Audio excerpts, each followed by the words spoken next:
Okay, it's going. September 4, year 2006, here near Dalton, Ohio, on the farm that I own. I'm Ethan Lehman. Beside me is Mr. Mache. Harold from North Carolina, his wife Beth, is on the video camera today. This is a story that goes back a number of years. I've always been interested in old tractors and basically anything old that makes noise. And back in 1994, well, probably about 96, I was in Pennsylvania with Keith Bleho, and he had this big monster in his shed, and of course I was interested, and I looked at it, and I asked him if it was available to buy, and he just laughed. He said, "You're number 21 on the list." Well, about 2 or 3 years later, he called me and said, "You still interested in the tractor?" And I said, "Yeah." So I went down and looked at it, and thought it was something I wanted to work on, so I found someone else that was interested in buying it so that I could play with it. And it moved here in July of 2000. And in 2001, I first got it running, and in 2004, I got it finished, and we went to a few shows. And now it's 2006, and we're here going to try to run it and go back to the roots of the tractor. And to do that, I'll let Mr. Harold here talk about how he found out about the tractor and some of his memories and history and how he got involved. Well, I've always seen pictures of this tractor and never seen it in person until a few days ago. And I just can't believe the enormity of the iron that it is. My great-grandfather, Jacob Mache, had homesteaded in outside of Harvey, North Dakota, and he had 7 boys and 3 girls that he farmed with. One of his sons, Joseph, was my grandpa. My father, Paul, that I understand that this thing was mostly used for plowing back in the early days, getting away from horsepower. I just can't imagine how such a good job Ethan and his friends that have helped him with this done a beautiful job of restoring it back to life again. Okay, I think, and then tell us how you found out where it was. It left North Dakota, And, what year? Grandpa Joseph passed away in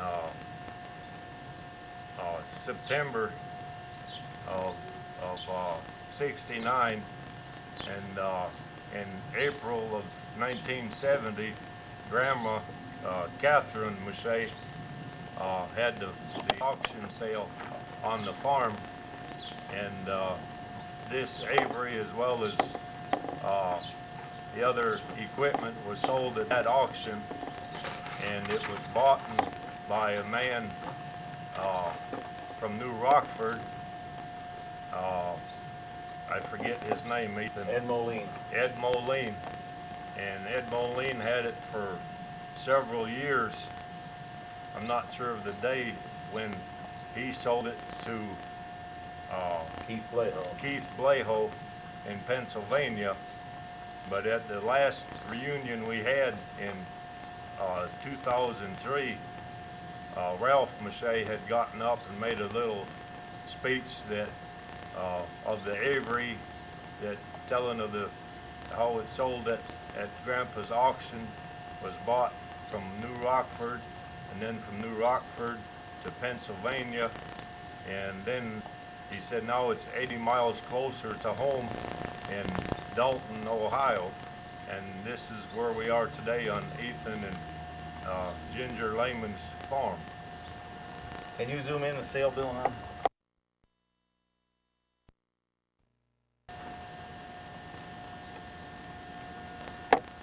Once you have it zoomed in. Yep.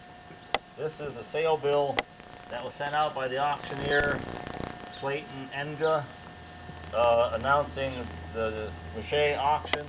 It was Monday, April 13 of 1970, and they go through this quite a bit of farm equipment.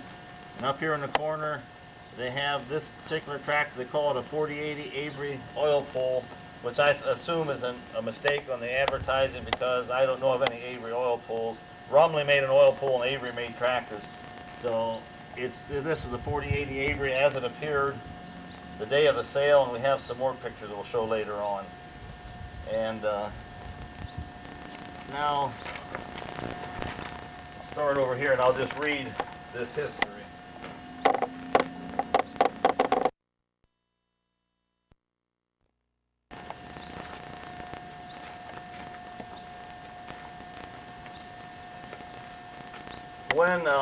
When I got the tractor, along with the tractor, what I should say, actually Jay Lehman from Kitteren, owner of Lehman Hardware at that time, bought the tractor. And when I say I or we, I'm always referring to him because he's the one that put the money in, and with the agreement that I pay for all the restoration and do the work on it. So when the tractor came here, I got these note cards with it, and this was the history of the tractor is all I knew. And from this then, we made up this sign to take along with the tractor to the different shows. Okay, and I'll just go through and read it. This is a 4080 Avery tractor, serial number 1067, build of April of 1913. It was bought new for $2,200 on September 1 of 1913 by Joe, that's Jacob, isn't it? Oh, Joseph Mache, okay. At Harvey, North Dakota. Okay, Jacob was a father, right? Right. So he would have been pretty old at that time. So it would have been his son Joseph that bought it. Okay. It was first used for plowing September 5 of 1913. It was used for thrashing and plowing until 1942 for the owners and their neighbors. It was fired up again in 1940. It's supposed to be 49 to pull out a D7 Caterpillar out of the mud. And the fellow that drove it at that time has his initials over on the left rim, and I'll try to remember to show where that is later. It was put into storage, and several years later it was pulled outside to make room for other tractors. A while later it was pulled down to the Cheyenne River, which was just on the north end of the farm. An offer for $5,000 was turned down in the mid-1960s. It was then pulled back up to the farm for Joe Mache estate auction sale on April 13, 1970, and that's the sale bill I just showed you. Where it was bought for $2,050 by Edwin N. Moline of New Rockford, North Dakota. The tractor was brought to Mr. Moline's in September of 1970. That would be what, maybe 40 miles away? Yes. About somewhere in that approximate. So it stayed in the basic area. Several years later it was taken apart for rebuilding. First, the radiator was rebuilt by Clark Slater of Esmond, North Dakota. Second, the engine was rebuilt by Howard Slater, who had been Clark's father, and Howard's brother-in-law, Frank Moser, both of Esmond, North Dakota. Also, the cab was taken off, and the replacement was not ever finished until I got it. An article mentioning this tractor was in the Iron Men album, September-October of the 1965 issue. And some of the more recent history. This tractor was bought in '94 from Ed Moline by Keith Plaho from Enon Valley, Pennsylvania, and taken to Enon Valley. Jay Lehman of Lehman's in Kitteren bought the tractor in July of 2000 and moved it to Kitteren. Ethan Lehman did repairs as necessary to get it to present condition, and Joe Gress did the painting in 2004. This tractor is a 4080. It was originally bought with a 10 bottom plow. There's also some pictures with a 12 bottom plow. I'm not sure how that happened, but anyhow. And a refueling cart. Nothing is known of the cart, but the plows were scrapped. The tractor is 18 feet long, 11 feet 4 inches wide with extension rims, 10.5 high, and weighs 24,000 pounds or 12 tons with the extension. Each rear wheel had 60 ice cream cone lugs, which have been removed. And here's what the lugs were like. They just look like the top of an ice cream cone. These were sitting on here. There were 4 rows of 15 on each side, which made a total of 60 on each side, or a total of 120. And when the engine was rebuilt, they put in newer type connecting rods. This is one of the original ones, and they were hollow, and it would drop the oil in here and throw it to both ends to lubricate it. But it ended up being a problem because the rods would tend to become weak and bend. So when they put them in, they put in solid or newer type connecting rods. And this is still one of the old ones when they rebuild it.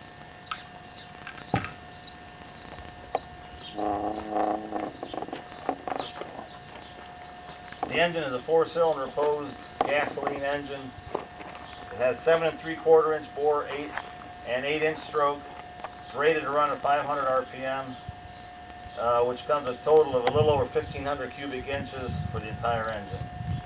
This tractor is the oldest 4080 known.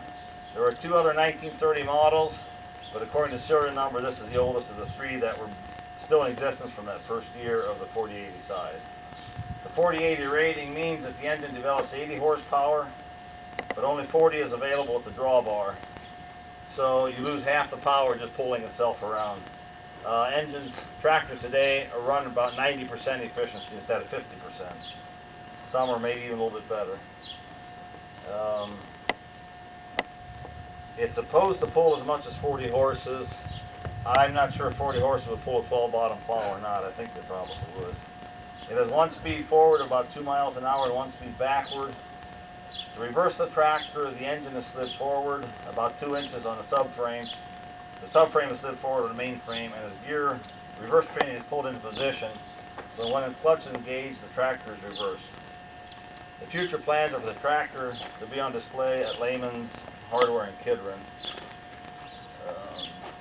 Special thanks to Joe and Lisa Grass R&R Restoration, as pictured on the sign over there, from the 3 who did the painting and work on it. Ken Stifler from Sign Design did all the lettering and the pinstriping and did a beautiful job on it. Rick Gabriel did some of the sheet metal work. There were a couple holes in the fender, fixed that and a few other things. Tom Wolf helped load and unload it down at Gress, and Paul Gordon helped with the roof and a couple other things. I think I'll show how the engine slides forward and backward. This is the crankshaft, goes right straight through here. There's gear about this size. When that gear meshes with this differential gear and you engage the clutch, the tractor goes forward. When you want to go backward, you slide the engine forward this way, away from this gear, away from this gear, and you slide this reverse pinion in place.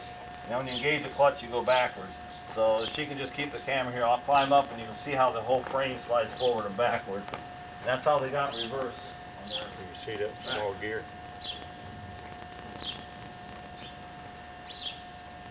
Point to it, honey. So if you wanted to go forward, you slide the engine backward. Now those first 2 gears are engaged. When you engage the clutch, you go forward. And when you want to move the tractor backwards, you slide your engine away from that gear. Pull the reverse pinion up in place.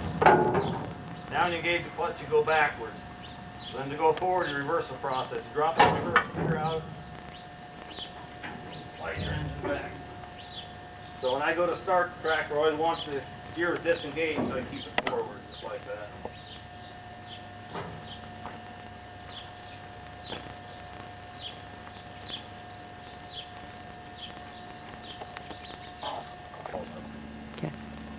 Here I'm holding 4 index cards.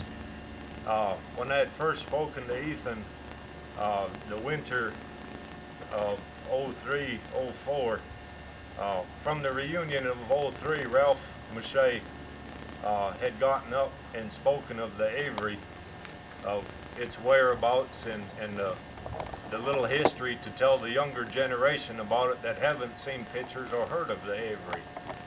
Well, when my first contact talking with Ethan over the phone, he had read me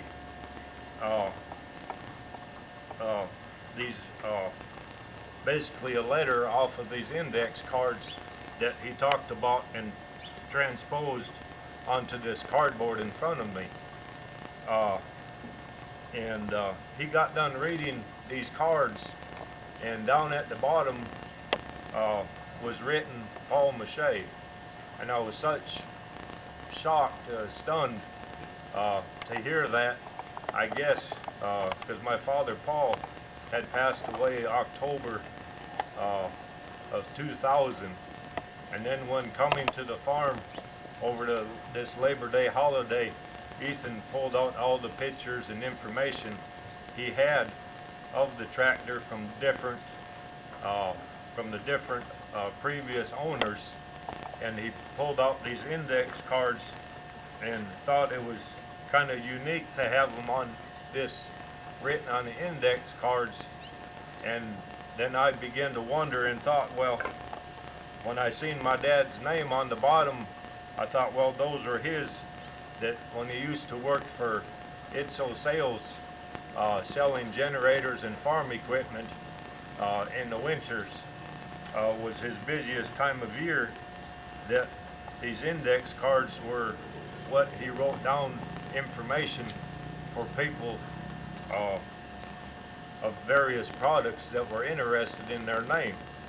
And I'm just very, I don't know what words to use to hold these cards in my hand, knowing Dad wrote these years ago, is quite something for a memory for me.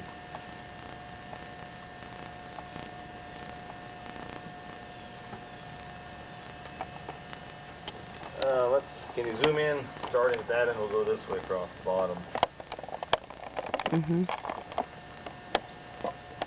When the tractor moved from North Dakota to Enon Valley, along with it came a packet with those cards and some information that came from Ralph. And then after I got to know Harold, he sent some more information. And this is Harvey, North Dakota. The farm is right here, and here's the Cheyenne River, the Jacob Mache right there. And this is Wells Township, 1911. There's not too many Mache names on here. Well, here's the same township in 1981, and I was going to highlight it, but I think I see Mache names on almost 2,000 acres. So they went from one section, or probably part of one section, up to 3 or 4 sections total. So they are farmers at heart, and they're still keeping at it. And this was from, the book is Harvey, History of Harvey? History of Harvey, the 75th anniversary book And celebration. This, a picture of Jacob Mache. He died in 1915, and the tractor bought in 13, so he probably saw it, and I'm not sure how well his health was, but it was his boys that did that probably bought it and did the running of it. Which one of them was Harold's grandfather. There's some pictures of it. There's thrashing, there's plowing, pulling, 10 bottom plow, I believe. There's another picture of a Waterloo boy that they owned cutting grain, and a picture of horses on 3 different drills sowing wheat probably. Here's a little bit better picture. I'm not sure how it'll show up with the sun, but there's a 40 Avery plowing and pulling a 10 bottom plow, and behind there's 1, 2, 3, 4, at least 4, 5 sets of horses, each probably pulling a 2 bottom plow. So if each of those pulled 2 and the tractor pulling 10, that was a combination of 20 bottoms going across the prairie, which is quite a feat for that time, nearly 100 years ago. The bottom picture is a little bit better of the tractor with the 10 bottom plow. And one of these pictures, it shows it pulling a 12, and so I'm not sure where the discrepancy comes in. All right, and here's a picture pulling a 12. And then the rest of these pictures across the bottom were taken at the farm sale in 1970. Different pictures of the tractor and different people that were on it. And they're, was your dad on one of these pictures? No, the far right picture. This one? Or here? Yes, the far right picture is Joseph's wife, my grandmother, Catherine Mache. Okay. And beside her is Willie Mache.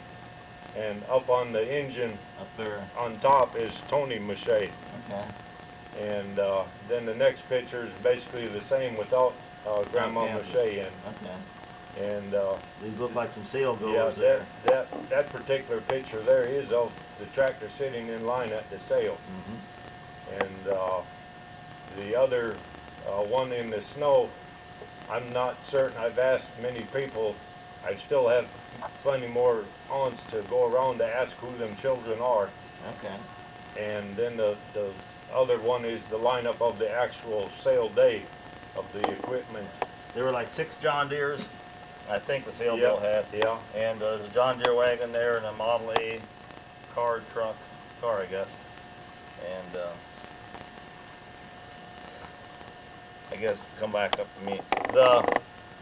Among collectors, a lot of this old literature is being reproduced.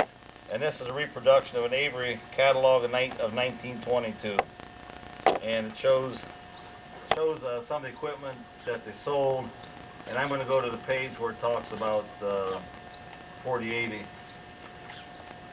Back when these tractors were made, they didn't know quite how to rate them. So some companies overrated them to sound big, like for instance a 4080.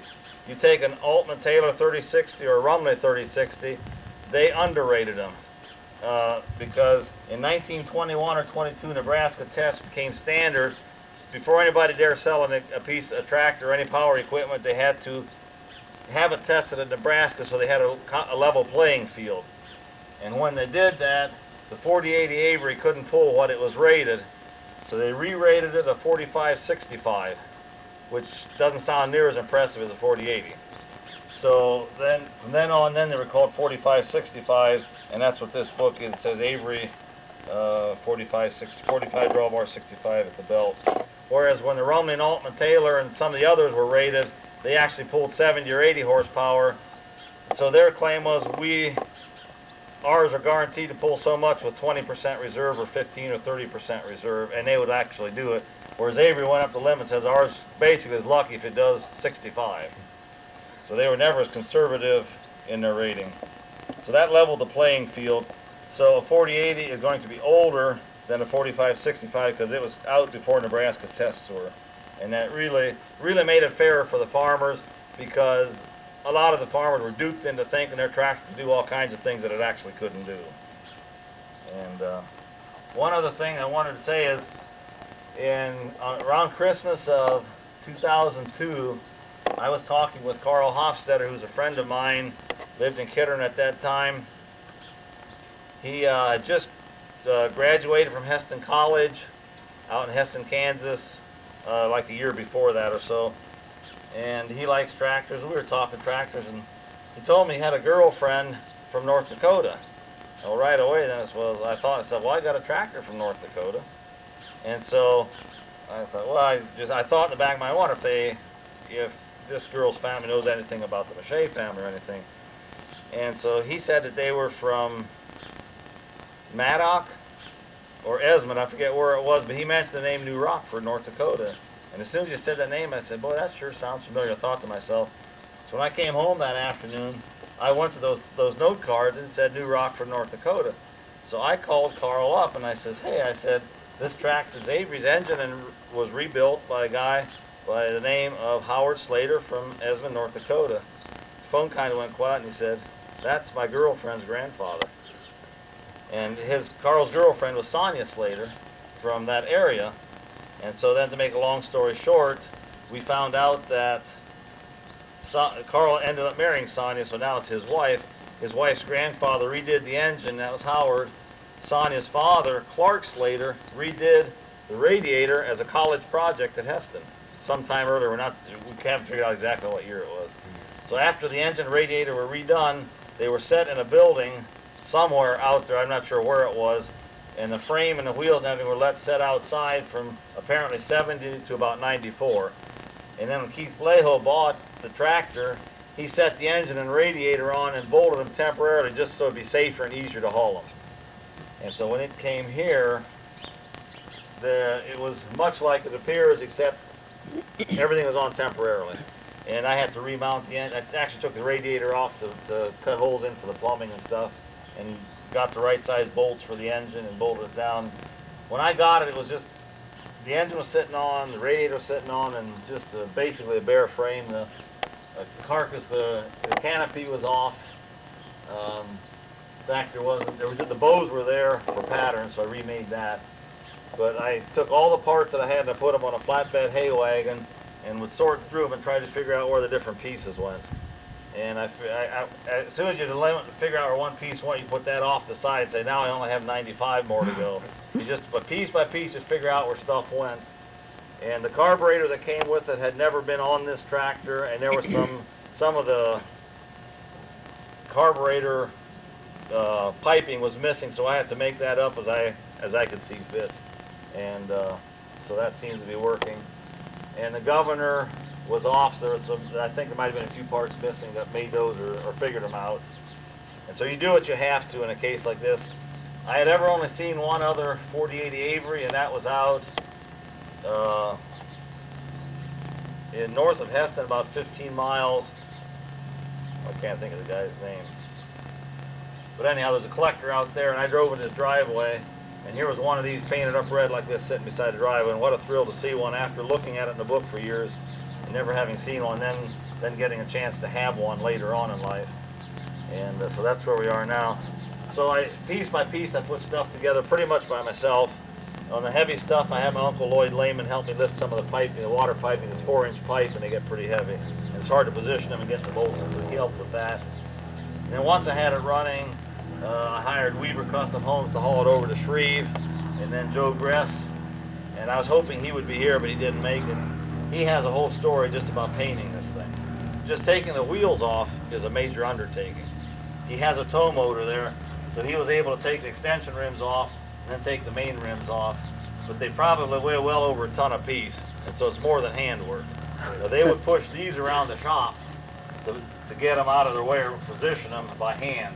But you don't want to let them fall over, because this hub is a little bit off center. You have to be very careful they don't fall over. And then the main wheels, I don't know if the guy can push or not. Probably not. The spool gear is so far off center, it might be dangerous to move around. But while it was there, I had ordered all new valve springs to put new valve springs in the engine, so those should be all right. Valves seem to be good. The reason I put new valve springs on, when the tractor came to me, a 4-cylinder engine will have 8 valve springs. One was completely missing, and that is a mystery why there was one valve spring missing. So I found I found a used one around here, and I put on. I got the engine running, so when the engine was running, I decided, well, this is worth putting new valve springs on. So I went and ordered all new ones, and Joe helped me put new ones on. So they're all the same now. What else is there? I'll explain a little bit about the tractor now. It's a 4-cylinder gas engine, horizontally opposed. 2 pistons go that way, 2 come this way. And for a cooling system, as the water gets hot, it rises, and will follow as it gets warm. It goes up there through here, and as it cools, it goes down through the radiator, and there's a 4-inch line that goes back through there to provide the cool water to the bottom of the engine. As it heats up, it goes up. This is called thermal siphon. John Deere did that for many years. No water pump. That's why you need such large diameter pipes so you can carry the water, because it moves fairly slowly. And the radiator here has a top tank and a bottom tank, and in between it are 560 half-inch copper tubes. These are full of water. And the water level is about within 4 inches of the top there. And as your water sits in here and cools, it'll drop down here and help create the rotation of the water. But the exhaust from the front goes up here, the exhaust from the back goes up right here. That's why the pipe is rusty. It gets pretty hot. They join here, they go into a larger diameter pipe, and up here there's a nozzle that directs the exhaust going straight up. As the exhaust goes up, it induces an airflow in here, and that's what cools these down. It draws air in here and then gets sucked out the top. And the harder or faster the engine runs, the more cooling you have. The more heat you create, the more cooling you have. And that kind of is automatic temperature control. To govern the speed, the carburetor is sitting here behind the frame. And then they have a fly ball governor, which is very similar to the steam engine, driven off the shaft up here. As the engine speeds up, these fly balls will fly out. As they fly out, it pulls the valve up to shut your fuel off. And then when your engine slows down and needs power, these are spring loaded. They go in, it pulls that valve open, allows more air to enter the engine, and pulls more fuel. So that's how they regulate the speed on it. The clutch here has 3 different clutch shoes. Here's a shoe, there's a shoe, and there's a shoe, and these are counterweights that you can disengage it. And this will go back, it goes back in and out this way, and that's what activates the clutch. Very similar to what steam engines had on them. And for starting then, I won't start now, I'll explain a little bit. You have a crank like this, and obviously someone has had a problem in the past because you can see right here where it's been welded. So I don't know if it was done intentionally to shorten the crank or if it got broken at some point. But you get the engine primed and you come on here and pull it and rotate the engine, and in theory it starts. For steering, there's a steering wheel up there about this big in diameter. It comes down here to a worm gear, a worm in a gear, and there's a shaft in it that just turns, and that pulls the chain up on one side and releases it on the other side to swing the whole front axle back and forth, which is very common among steam engines as well as early tractors. It works real effectively as long as you don't go too fast. But when you only go 2 miles an hour, it works fine. For a spark to fire the engine, there's a magneto up here. It's a KW high bar. They're made in Cleveland, Ohio. A fairly good magneto. They're totally exposed. If they get out in the rain, you may as well forget starting them for a few hours. So it's very important that stays dry. Even if you're running, while it's running, they may even shut off. So that's got to be, just has to stay dry. And here's one of the new valve springs I put on. The engine is an F-head engine, which means that your valves enter 2 different directions. Your intake valve is in your head, and you can't see it, but your exhaust valve here is in the block. And so you have your valves coming in different directions, which was kind of an obsolete idea, but that's what they did. And they only made an engine like this for, I think, the first year or 2, and then they went to a totally overhead valve engine. If you have to work on the valve seat that's in the block here, you have to take the engine off and take it to the machine shop, and with the engine weighing well over a ton or 2, that became a major problem since you didn't have any way to move anything, like loaders that we have nowadays and overhead hoists and things like that. So this was, I think it's referred to as a Davis type engine because Mr. Davis designed it. But really the downfall for this engine, from what I understand, is there's 2 halves of the engine, and they have a bearing here for your crankshaft. To get your crankshaft clearance, you have shims that go all the way around the base of the crankcase, and you have to take that crankcase apart and put the right size shim in to get your bearing clearance right. Well, that's fine and dandy when it's new, but after it wears a little bit, your crank is going to be smaller and the bearing gets sloppy in there. The only way to adjust them is to take your engine completely apart and change the shim around the whole diameter of that crankcase. That's a very large, cumbersome thing to do, and you have to tear your engine all apart to do it. And so that ended up being kind of the downfall of this engine. Then when they came with a newer type engine in 14, they put adjustable bearing blocks on both the crankshaft bearings, so within a matter of a few minutes you can adjust the bearing without disassembling your engine. That ended up being much more successful, and they used that until they quit, and I think they were bought out in 1924 or went out of business. Not really sure what happened to them.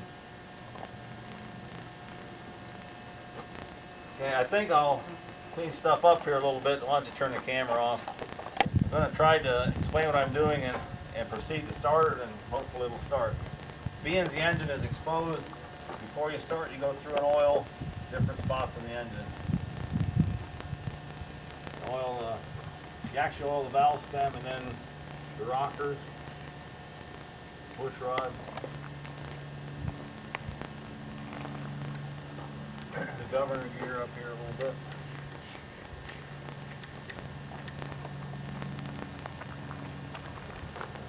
And I'll go up on top of the other side and do that.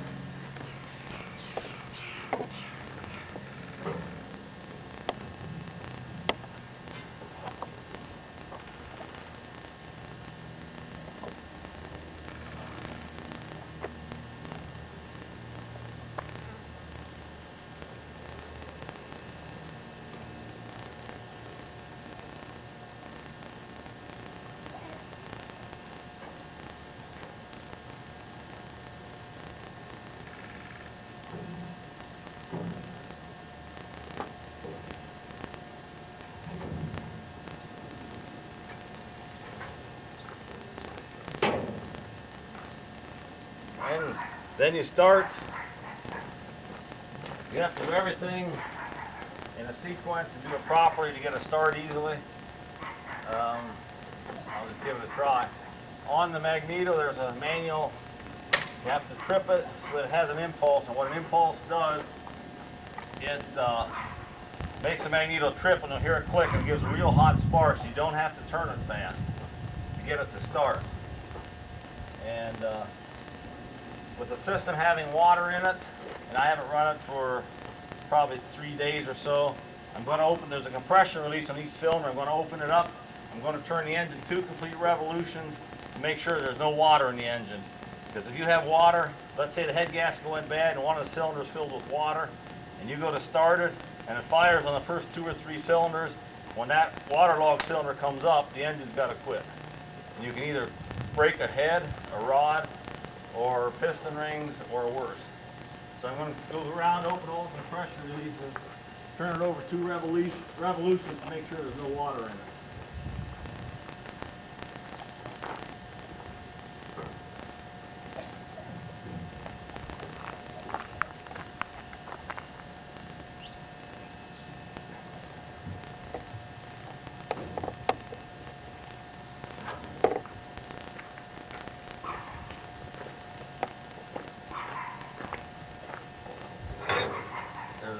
Not supposed to be any gasoline in the cylinders or in the engine, so it should not fire. You can hear the magneto impulsing. 2 cylinders. 3. 4. Now to start it, you put gasoline in each cylinder, you prime it. Close the compression release and pull it, and it's supposed to start. But to get the crankshaft in proper position, I've got marks here. Those are supposed to be horizontal. And that'll get the cylinders, the pistons in the right place in their stroke, so the gas will enter the engine. So I turn the fuel on here, fill my priming can, and go around and put gas in each cylinder.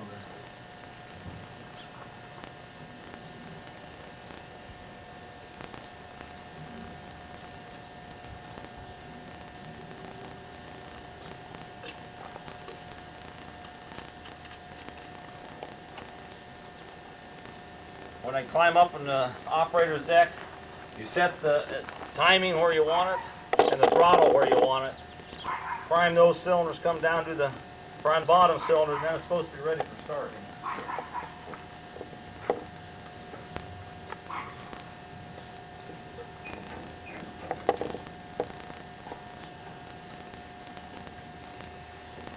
So I just set the timer where I want it, set the throttle where I want it, and now I go and give each cylinder a drink.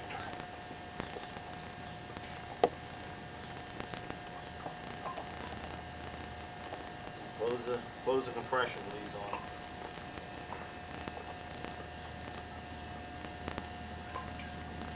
And then if it does start, the first thing you look for is to make sure that your oil over here, your oil pump is working, so you don't ruin your engine.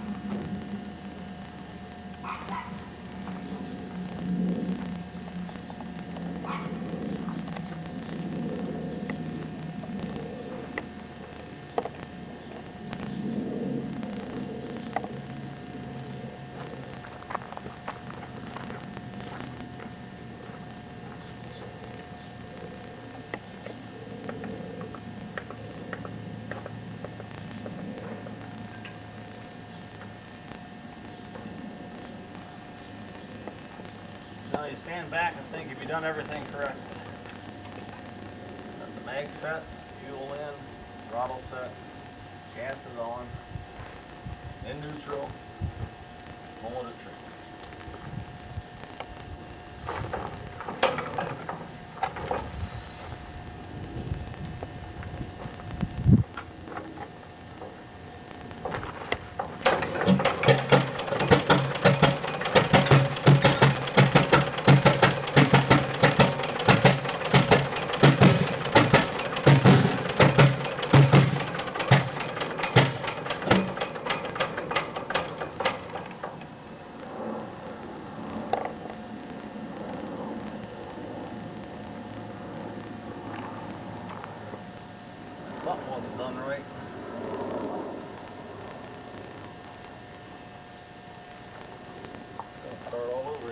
don't stick it. Slam it again.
Ethan said this was painted by hand, all the little striping on the wheels. The front says Avery on it.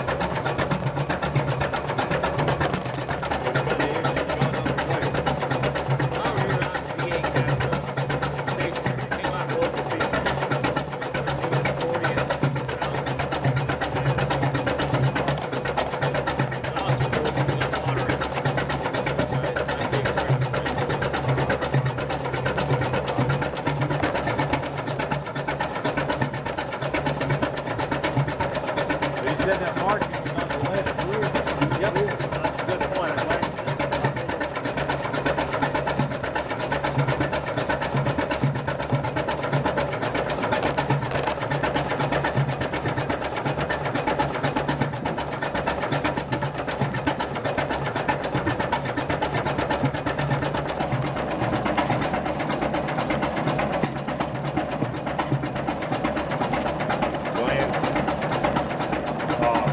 Earlier Ethan spoke of that it was fired back up in 49 to pull a D9 cat out. And here it's initial BM. And I can only think of my Uncle Benny Boucher from Harvey. He was maybe the operator of it then. And it's got BM August 6, 1949 that was stamped into the side of the wheel rim. Back then, and he may have been the one that was operating it then.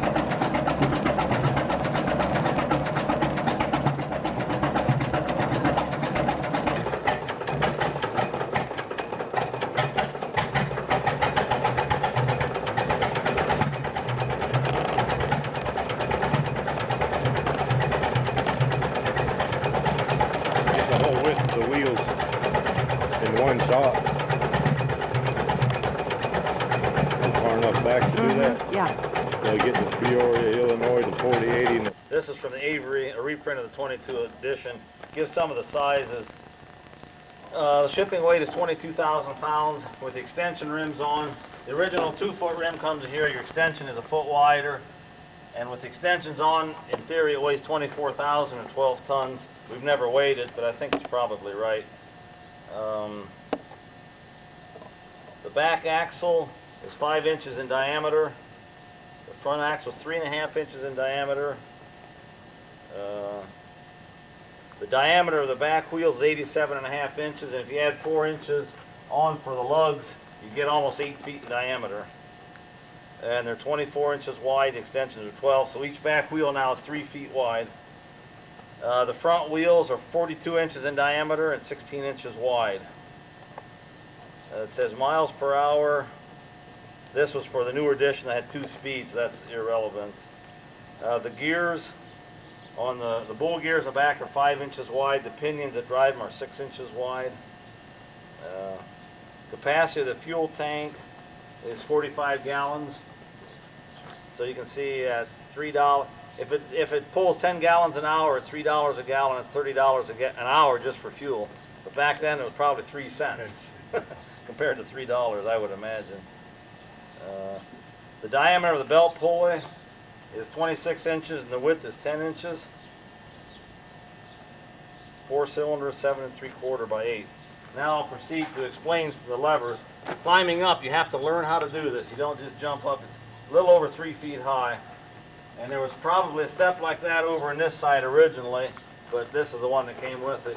You learn, you hit that with your left foot, grab the handle and climb up. Here you have a seat that swivels out of your way, but generally you don't have enough time to sit down anyhow, so you don't worry about it. But it's got the A there for the Avery. And interesting thing is the size of the steering wheel. It's only about 15 or 16 inches in diameter. And to drive a big tractor, it should be a fair amount bigger, but you'd hit the fender, so they made a recess. They stamped the recess in here so you don't jam your fingers. But that looks kind of funny to see a little steering wheel on a big tractor. You have 2 hand controls here. This one is your ignition. As I pull it back, it advances the timing. When you go to start it and slow your engine down, you push that forward. Retard your timing to slow your engine down. This is your throttle. Back is an idle. forward would be wide open. The governor is not set to go 500 RPM, it's closer to 425, so it isn't quite up to speed, but it pulls itself around. That's basically what I'm interested in. This is the lever that you use to slide the whole engine forward and backward. You'll see as I push this lever forward, you might see the engine coming towards you. It slides about 2 inches. Now I'd be going, if I engage the clutch, I'd go forward. When I want to go backward, I slide the engine away from that differential gear. Now they aren't touching each other. I pull this lever here. This is a reverse pinion gear. Pull that back and lock it in. And now when I engage the clutch, I'll come backward. So to go forward, you drop that gear out. And now when I engage the clutch, this is what you'd use it for when you had it on belt work, because it doesn't turn any other gears, you're just turning your engine over. And the clutch is right here. Pushing it forward is engaging the clutch, pulling it back disengages the clutch. When I pull it back further, there's a brake, an oak pad up on the belt pulley that stops the belt pulley from moving. And so this stops the belt pulley, that puts it in neutral, and that engages it. And then you have different notches on here. And it does have a brake on it on the differential gear. It's got a band brake, and that's right here. Having it up is released. And when you want to lock it, you push it down. Lock it on the floor there. A lot of the tractors back, early tractors had no brakes on them at all. Or if they had any, it was only on the belt pulley. This one must have been deluxe model because you could stop it. But there's usually so much friction you don't worry about stopping. As soon as you release the clutch, you stop right there. These were not particularly made for hills or anything like that. They were a prairie tractor where it's flat basically, and you had a lot of room to turn around. So this is a fuel tank here. It's got 2 compartments. It's got a small section in the back will be for your starting gas, and the whole front section would have been for kerosene. When you got them hot, you could switch them to kerosene because that was even less expensive than gasoline. But with kerosene, you have trouble with getting it hot enough and following spark plugs, so we just run it on gas all the time. And you have a shut-off valve here if you have to work in fuel line or something to shut that off. And this, of course, is on the subframe that slides back and forth. The fuel tank, the handles, the radiator, everything that had to do with the drive system outside of the gears is on that subframe that slides back and forth. These are stops right here. You pull the frame back until they hit these stops, and then that's how you adjust your meshing of the gears up there. So if they're meshing not far enough, you have to adjust those back so you can pull it back a little bit more. And then to lubricate it, they have grease cups, which would be one right here. Occasionally when you're using it before you start, you go through and turn all the grease cups down. And that just forces grease into the bearings. And there is a round tank up here. The instructions tell you, I believe every day or every second day, to drain your engine oil, pour it into this reservoir, and then there's valves that run it into your bearings up there as well as the bowl gears on the outside. There's valves that go out there, and it just drips oil onto the bowl gears as you're running it. Whether anybody ever changed the oil that often or not, I would be very surprised if they did. But that's what the book tells you to. And when I got it, these corners were along with it, but they weren't on here. They're just with all the other parts. And the wood I had is good enough for patterns. So we've got some nice oak and sewed out the bows, and then all these other pieces to hold it up.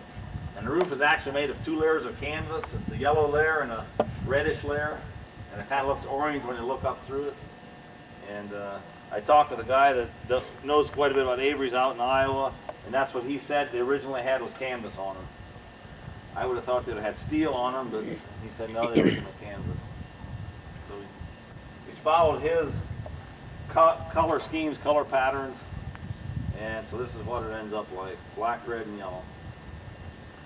And nobody knows whether it's right or not because nobody remembers that long back. If it's not right, so be it. It is the way it is. Anything else, Harold? Not that I can think of other than to thank you and the people that assisted and helped.